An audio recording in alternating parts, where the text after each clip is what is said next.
Hey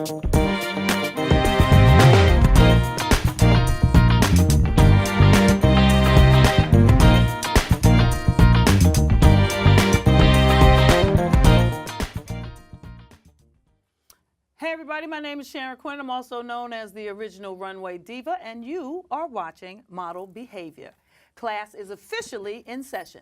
My guest lecturer today is Dr. Deborah Williams. She is president and CEO of Her Game 2 Inc., an apparel, productions, and talent company. She has also served as fashion director and produced many of the largest fashion events in the country, including Harlem Week and the WBLS Circle of Sisters Fashion Show. Welcome to Model Behavior, Dr. Deborah Williams. Well, thank you so much, Sharon, Thank for inviting me. you. I appreciate it. What an honor. You look amazing. Thank you. All right, so we're just going to jump into it. You know, Okay. we teach. Okay. So I want to talk to you about your background, but let me just say you smart. I've been busy. Yeah. You got a master's and a doctorate in clinical psychology. I do.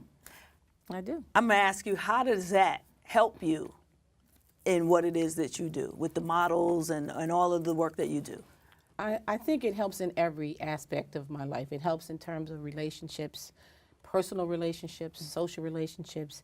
It helps me to understand and be able to communicate. It really made me a really good listener. And I think at the end of the day, what people don't do enough of anymore is listen.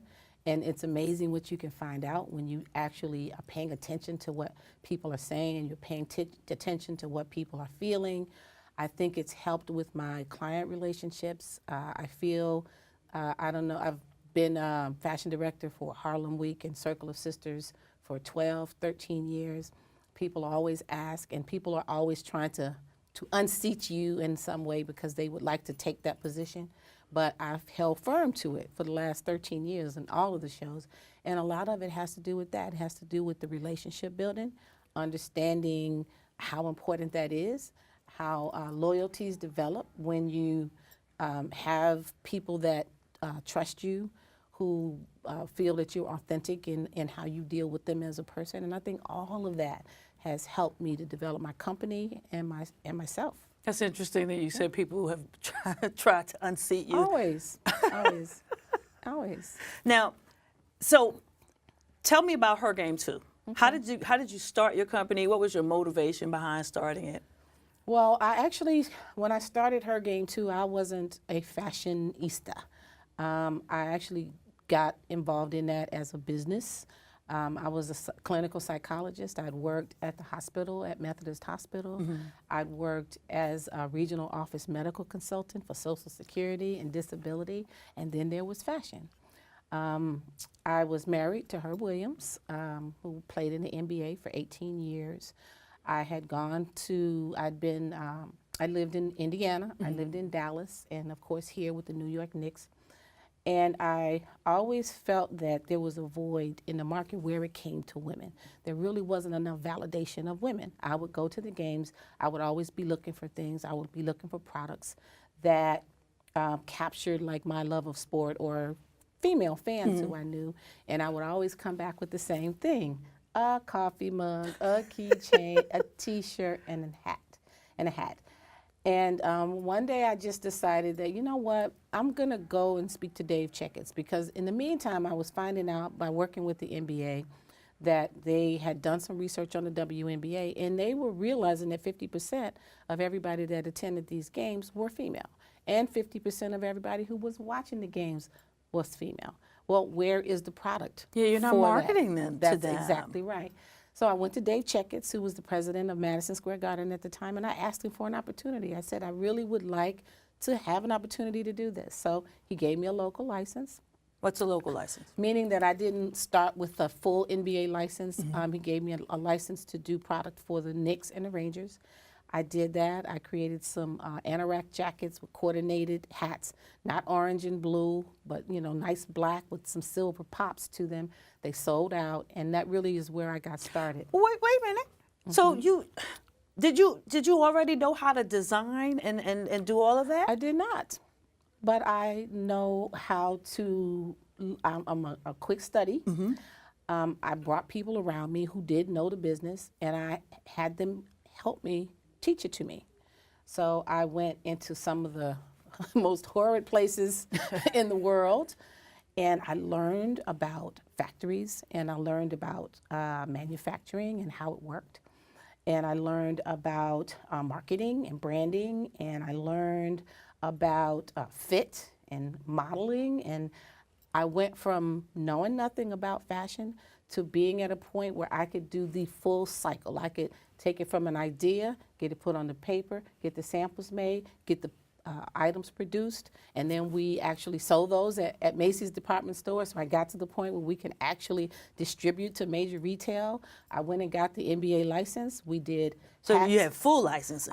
I got the full license, yes. I did women's casual tops, bottoms, bags, accessories, luggage, and kitchen appliances for the MBA, for the team arenas. Kitchen appliances? Kitchen appliances, yes. You know the little toasters, they used to pop up and the Knicks logo would be Get out of here. toasted on the bread. Really? That was my license. So I've done a lot. I mean, I went from, not knowing the business, but once I decided that that's what I was going to do, then I had to become just as dedicated as I was to getting my doctorate degree. I had to make that my new doctorate degree. I had to learn it. I had to learn all the levels of it, not just some of them, and that's what I did. Now, let me ask you this. Now, do you think that the way that you learned is the way that everybody should learn? No.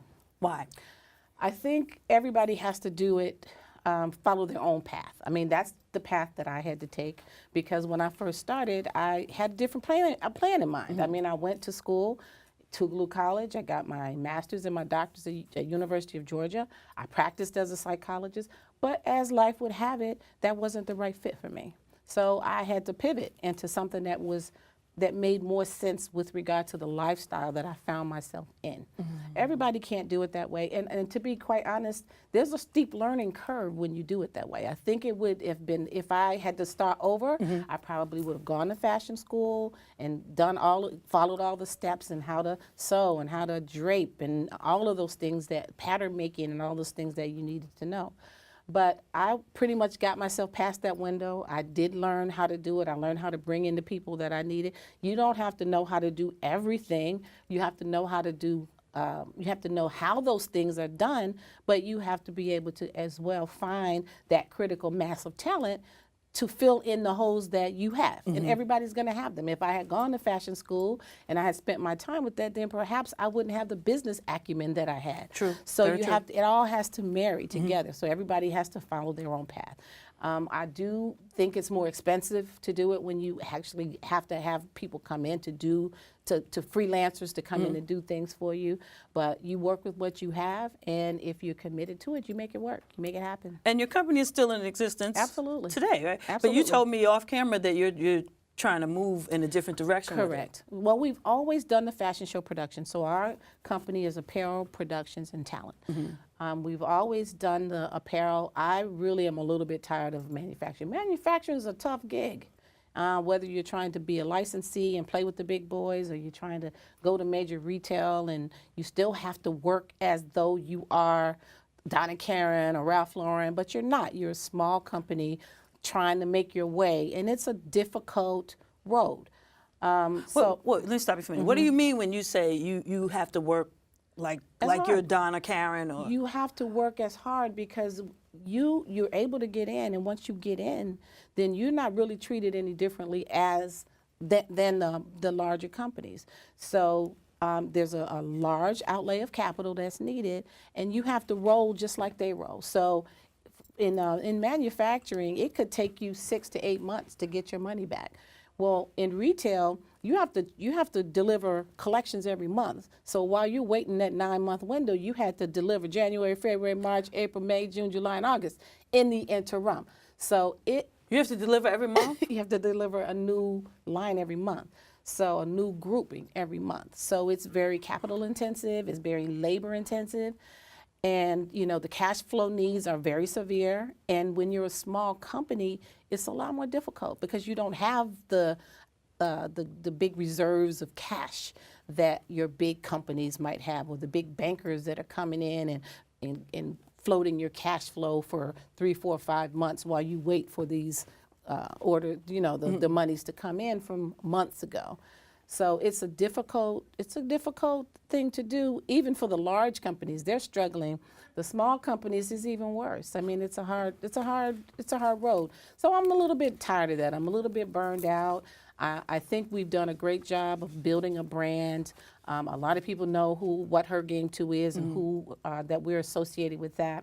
So I'm shopping around for licensees now. I'm looking for a manufacturer who is looking for a partner like me, who can get out there and help market, put it in the shows, utilize their models to help them promote their brands, and partner with me. You do the manufacturing, I'll do the marketing.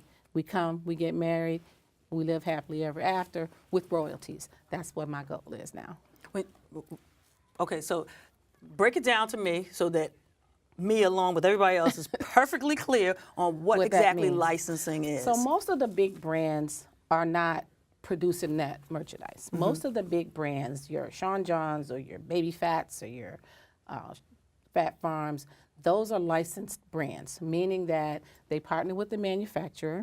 That manufacturer is responsible for doing the design and the manufacturing and creating of the line with input from the licensor.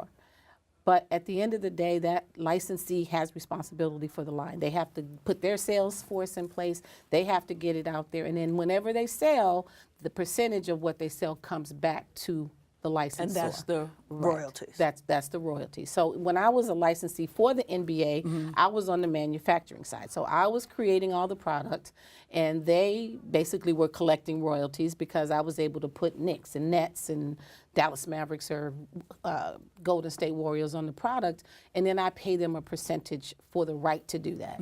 So I'm looking for that now in reverse, where I'm the licensor, I'll partner, I'll be your marketing machine, you take care of the manufacturing, and then when you sell, I get royalties from that. And then you can stretch out. It doesn't have to be, right now we're primarily active for athleisure wear. It could be athleisure, but then it can expand. You have another company who's doing the shoe. You have another company that's doing bags and accessories. And you have all these different licensees, and you start to receive royalties from all the different companies, and that's how you really are able to create a lifestyle brand for yourself. A lifestyle brand. Exactly. So much of this terminology I don't know. What's a lifestyle brand? Break that down for me real quick. Well, everybody has a brand. I mean, Model Behavior, Sharon Quinn, I mean, you're a brand. So a lifestyle brand is just what your brand is representative of. So the Her Game 2 brand has always been about kind of athleisure, sports, empowering women to be the best that they can, to play the game to win. That's really what we've always been about. So whatever products that I put in that mix, it has to make sense as it pertains to that lifestyle brand. Okay. So it needs to be something that fits that. It could be, that's why the sneaker makes sense. That's why socks make sense. That's why outerwear skiing, that's why some of the golf apparel, all of those things make sense. But you have your brand, and then all those products need to fit that lifestyle brand. Okay. Now, real quick, because I'm curious, because I keep seeing it, and I don't know the history behind it. How did you come up with the name Her Game 2? Well, because it's just like it sounds. Like it was his game, but it's her game too. So I'm so stupid. I can't believe that just clicked with me just now. So he had his game, and I don't take anything from it, but now it's her game too. I cannot believe that was so easy, and I did not know all this time. With the number 2. Now, let's talk about Harlem Week and Circle of Sisters. You've been doing Harlem Week for a long time now. 13 years. And what have you learned from doing that show? Well, I served as fashion director for those full 13 years. I've learned a lot about a lot of different things. I've learned how to pivot. I've learned how to be very resourceful. I've learned how to resolve conflicts. I've learned how to empower models. I do a lot of teaching of models. I try to make sure that when they leave, that they know more than they did when they came in. A lot of models are new when they're coming in to the Harlem Week situation. It is still a very high profile. We have a lot of press, and of course, 90,000 people in attendance. So it's a big show. And I want them to really understand that it's a business, and I want to give them whatever information I can in line with that.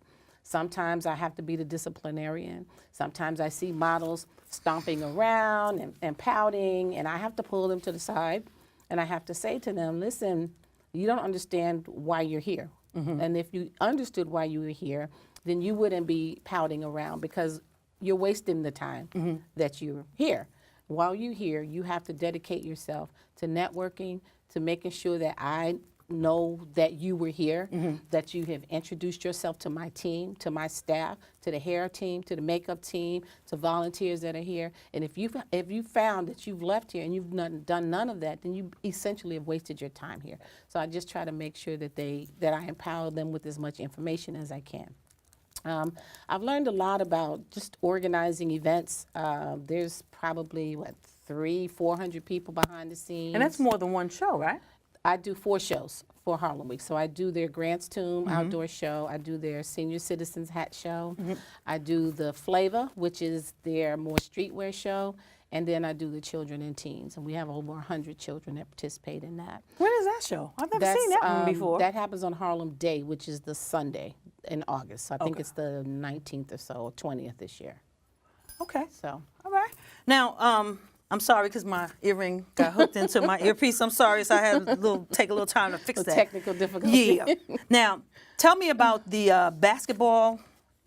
the National Basketball Wives Association. You created that? I was the founder. I am the founder, yes. Okay. Now, and as long as the NBA has been in existence, they're just now doing this? Well, we've been in existence now about 24 years. That was 24 years ago. All right. So we're almost about to celebrate our 25th anniversary. But we were there's not been another wives organization other than the one that was started there. Yeah, we've now been named the National Basketball Wives Association. Was before called Behind the Bench. Okay. But it's the same organization, and just kind of moving it into the new time, to the new millennium. Okay, so as a former NBA wife, you see the culture now. You see what it's like, and you see the reality television and all that. How much of that is actually a realistic portrayal, and how much of it do you think is staged? I think it's entertainment. Okay. In the 20-something years that I've known all of the various wives over the course of the years, I've never seen anybody run across a table in a 5-star restaurant or any of those things that I see happening on their shows.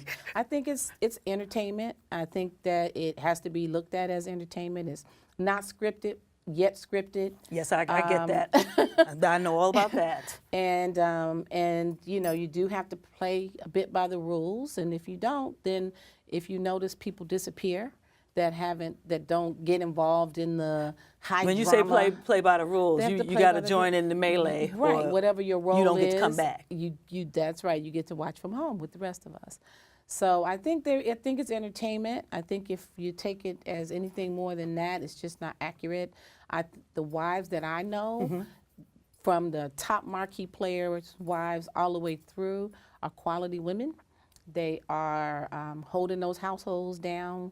They are holding those guys, I call them multi-million-dollar franchises down, and are some of the sweetest, most organized, focused, and passionate women that I've met. But do you think that the shows like NBA Wives, does that put you guys in a bad light, or not? Maybe not, because you know that it's entertainment. I think it does, because people can't sort it out. There you go. And I think it does because the young girls who are looking at that don't really don't know any better. So to that extent, I think it does damage the brand of the wives, but it is what it is. And it's interesting that the NBA has not tried to clamp down on that. All the negativity that seems to come with it. I don't really know what they could do. I mean, I'm pretty sure it's not something, if they had their choice, that they would choose to have. But these, women are independent. They sign their own contracts, and most of the women aren't actually married to players. Good point. Good point. Most of the wives are either divorced or separate, something, or not even married at all. So it's not as though they're big marquee player wives are participating and they need to get involved because most of them aren't connected. So then there's really nothing they can do. Okay, I'm gonna ask you one more question about basketball, and then I'm gonna go on another topic. Okay. I want to know what it was like, briefly, to be married to a high-profile NBA player. I think it teaches you a lot of things. It teaches you to be very protective of your space. It teaches you to be very protective of your family. It teaches you to be resourceful because there's a lot of downtime. He's gone a lot. So in many, many ways, you are almost a single parent. And so you have to really step in and fill all those different roles, both of keeping the household in order and trying to make sure that his business interests are protected because he's busy. He doesn't have time to do that. But that affects our household as well. So you have to get involved with the So you were agents. helping out with the finances and stuff? Absolutely, with the agents and all of the decision making. I mean, if you're a partner, you're going to be involved in all of the things that he's involved with. So, so you do have to do that. I think it's a difficult life in a way because I think that people equate money with happiness, and money doesn't buy happiness. Sure does not. You know, sitting in a big mansion, lonely and bored and alone doesn't really equate to happiness. And I know people have a hard time understanding that because people feel that they would be happy even if, you know, they, you know, just being in that situation. But once you get into that situation, you clearly know that it is not, there's a lot of issues that come with it. There's a lot of family that come, there's a lot of strangers that come, there's a lot of friends, there's a lot of pushing in from a lot of different directions. There's a lot of pulls on him for his time and his attention and his resources. And so it's not the life I think that most people believe it to be, but of course it has its perks as well. I mean, the NBA is it's a global brand. There's a lot of leverage that comes with being associated with the NBA and the players. And so I think you get, just like everything else, you get the bitter with the sweet. You have to trust your mate. The bottom line is, until you know differently, you can't walk around every day worried and nervous about this person and that person. You can't live your life like that. You have to just trust him. And you have to trust that he found you for a reason and that he married you for a reason. He could have taken other people and he didn't. He chose you. You have to rest in that. And then when it comes a point in time where you can't do that, then you don't do it anymore. That's really good advice. For any relationship. You don't have to be married to a ball player. That's really good advice. Thank you. Yeah, you have to have peace. You can't bring all of that drama and negativity in. You can't rest. You can't sleep. It just doesn't work. You just have to have faith, trust him, and then when you can't, don't. Okay. Now I'm going to swing it back to you. Okay. So now I know you got some things planned for the future. What's next for you? You've certainly accomplished a lot. I've been busy. I'm in a way, I'm kind of reinventing the company to a certain extent. So I want to really shift out of the manufacturing part of the business and really find those partners that we talked about earlier. I want to grow the talent portion. We've been getting more and more requests for our models and our talent to do actual professional bookings. And we really never did that full time. We just kind of did it when it came up. So you manage Absolutely. Talent Absolutely. as well? Absolutely. We just booked the models for a big jewelry company that was doing a advertising campaign. So we've always done that, but we've done it on a smaller basis. But I think what you're going to see going forward is you're going to see some aggressive moves on our part to expand that out. And then as well, the production company, we've done a number of shows. We have a lot of new shows on the horizon. We have some corporate partners that we've now partnered with, and we're going to be doing some bigger shows for them. So you're going to see some aggressive moves on our part in terms of our footprint from the standpoint of being a production company. And we'll see what happens from there. And what's the name of it? Is your production company? It's all Her Game 2? It's Her Game 2 Productions, Her Game 2 Talent, and Her Game 2 Apparel.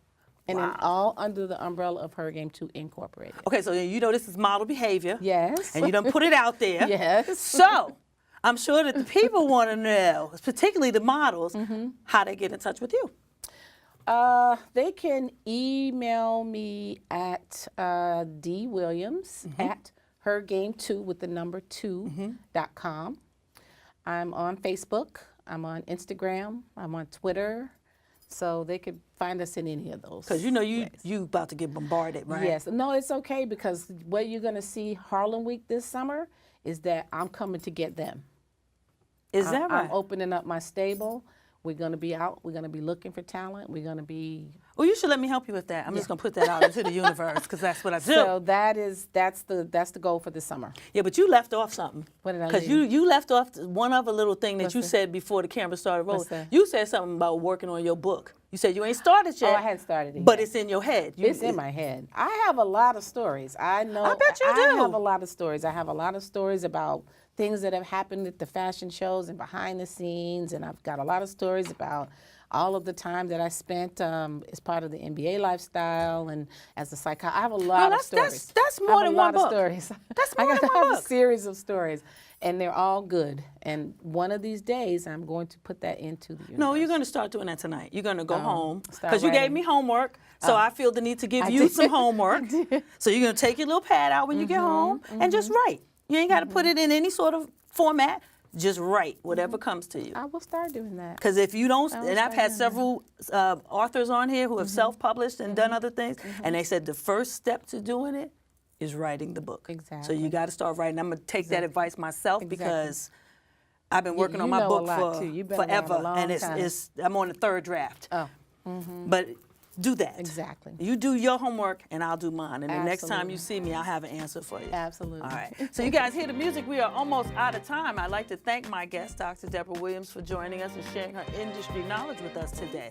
Now, before I go, I'd like to leave you with a few thoughts. As always, I want you to, 1, always surround yourself with positive people and positive things. 2, do what you love and love what you do.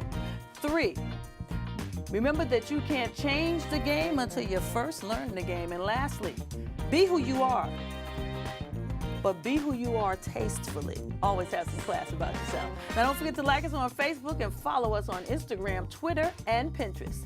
And if you missed an episode of Model Behavior, now you can catch up on all of the previous episodes on our YouTube channel. Just Google Model Behavior with Sharon Quinn and all of the previous episodes will come up. Thanks for watching, and I'll see you guys next week. Class is officially dismissed. Bye, y'all.